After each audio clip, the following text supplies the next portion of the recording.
Being you Cody's father. Yes, my name is Michael Billings, Cody's proud father from Fort Lauderdale, Florida. My name is Emmanuel Griffin. Right now, I'm getting my master's in from Georgia Southern. I graduated from Savannah State with a bachelor's in accounting. I am an educator in Fort Lauderdale. I'm actually a principal at Thurgood Marshall Elementary School. Before that, I was actually a police officer in the city of Fort Lauderdale. I played for the Mighty Gators, University of Florida. So I'm a product of Broward County. Lived in Atlanta for a short period of time. And Cody, that dude, if you ever met Cody, one thing I think that really stands out is his smile. I played basketball with him for a year. My senior year, we won a state championship. Dude, we were not the best team, to say the least. But there were a lot of times we were losing, but that dude would come to the locker room with a smile on his face, and you were like, man, did we really just lose? And dude could light up a room just by his presence, his smile. And let's not get to talk when he got active on the court. Dude had heart, effort. He was definitely a role model for those that didn't even see it. Cody still lives in my heart. Yes, sir. I still haven't accepted that he's gone. He'll always be living in my heart. I was proud to be his father. Cody is not a person in which I can actually describe in one or two words, other than being a gift and a gift from God. Right. And his life was such a blessing on people I don't even think he realized he touched. Because I don't even think I was there for a year, but he touched me in so many different ways. It's unexplainable. Like I said, his smile was just boom. Your day is better. Sure. And I really appreciate that, because it's hard to find people who are genuine. And although he was a man of very little words, that silence was so impactful. I'm telling you. It was loud, wasn't it? Yeah, it was loud, man. But you know, he was raised in a Christian home. I always loved him. I told him I was his first father, but God is his big father. There you go. So Cody was a great father. Cody was a great son, and I'm also proud. I spent 2 days with Cody. I had the chance to go over there and spend time with his family. And he asked me, he says, man, what is it like to die? He talked about like death, because I felt like he understood it was probably coming, right? And the questions I asked him, Cody, are you sure before that time comes, still before God tonight, what's your highest percent chance you know you're gonna be okay with God?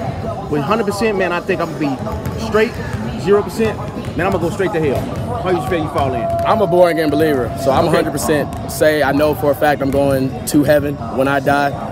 Am I perfect? Absolutely not. Gotcha. I try to wake up every day and live in such a way that is pleasing and blessing to God. Eternity is such a long time to be wrong. Yes.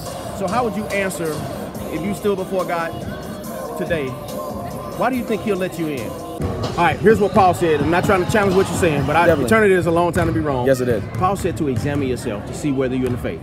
All right, do you have any idea how the Bible says to examine yourself? The Bible says even the demons believe and they shudder. You ever read that? That even the demons believe? Not that specific version, but I have heard that, yeah. So I'll give you a quick illustration real quick. Say the word top. Top. Top, top, top. Top, top, top. What do you do at a green light? Stop. A green light? Oh, man, I was so confident, too. But you see how confident you were?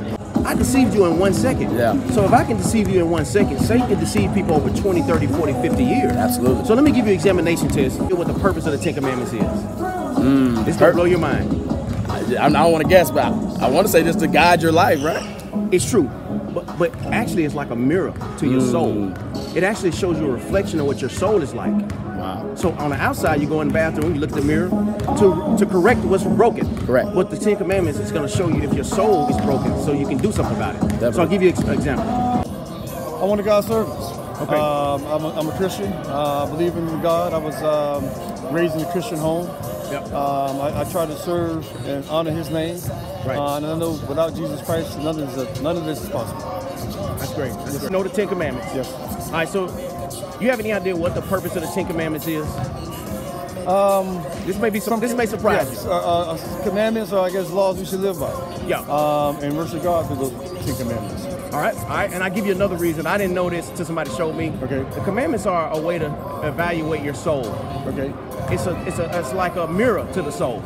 And so we know that at some point your flesh is going to die, but our soul is going to live for eternity. Correct. So do you mind if I just give you just a test? The Bible says to examine yourself to see whether you're in the faith. Okay. So I'll give you examination test, and I'll give you the good news, and I will wrap it up. Okay. So here's the 10 Commandments. This is what they're designed to do. Emmanuel, how many lies have you told in your life?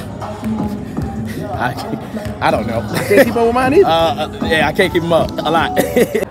Would you say you shared in your life? I can't even tell you. I can't keep up with mine either. Way too many. Way too many. Jesus said if you look at someone with lust, you commit adultery in your heart already. You may not be married, but Jesus said you can break the standard of adultery even by just having the thoughts, right? yeah. Guilty? by far. All right, we cousins, man. Jesus said if you look at someone with lust, you commit adultery in your heart. Wait, all right. Yes, I have. Have you ever used God's name as a cuss word? Unfortunately, yes. All right. Have you ever stolen something, even if it's small? Absolutely. All right.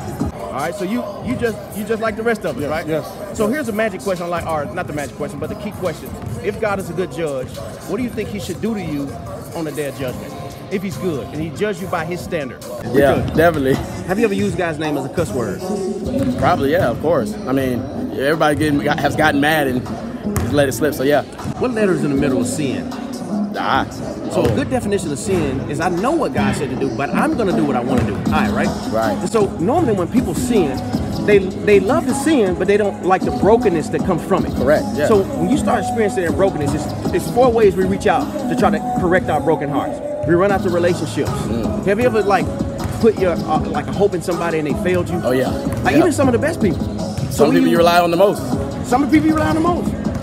We try to seek after success and riches. Yeah.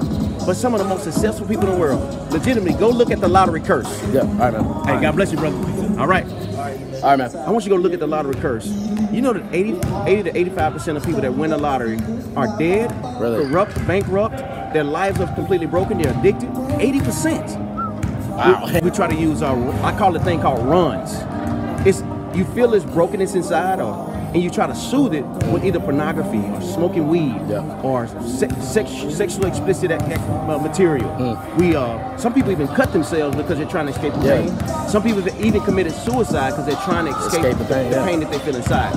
And the last one you may be surprised is religion. They'll go to church, they'll get baptized, they'll read just to cover up the pain. Just to cover up the pain. But what happens is, here's how you know they haven't been changed. Because on Monday through Friday, they still chasing the money.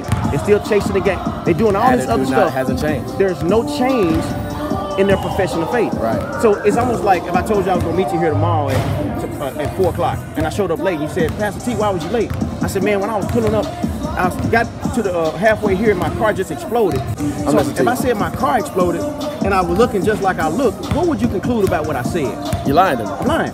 Because there's no way I can have an encounter with no evidence and not have an encounter with explosion and still be the same. Yeah. So if a person has truly had an encounter with Jesus, right? Right. Which one is more powerful? An encounter with the living God or an encounter with an explosion? Which one will change a person more? That encounter, Saul to Paul, he stopped bright light, blinded us. So that encounter with God is impactful beyond. So think about what we talk about. If you don't really see any change, even though you said you had an encounter with God, what would you conclude about your profession? That's deep. You see what I'm saying? Yeah, that's wild. It ain't as solid as you think. That's what I'm saying. Yeah. Because God changes people completely. He just don't make them a nice guy. It's a 360. It's a No. It's a 180. It's a complete change. Yeah. So think about giving what I said, man. If you lined yourself up, if you was charged in the courtroom of being a follower of Jesus Christ, would you be found guilty? More than that, no one be able to deceive God on the day of judgment. Like God is gonna see. Bible says man looks on the outside, but God looks on the what? Inward. He looks on inward, man. So if God's seen what was really on the inside of you, man, think about it. Where would you spend eternity right now? That's a real question. For sure, right? Yeah, that makes you have to sit back and literally reevaluate everything, your actions, your thoughts, your friends, and how you even interact with all those. So yeah, that's deep. Yeah.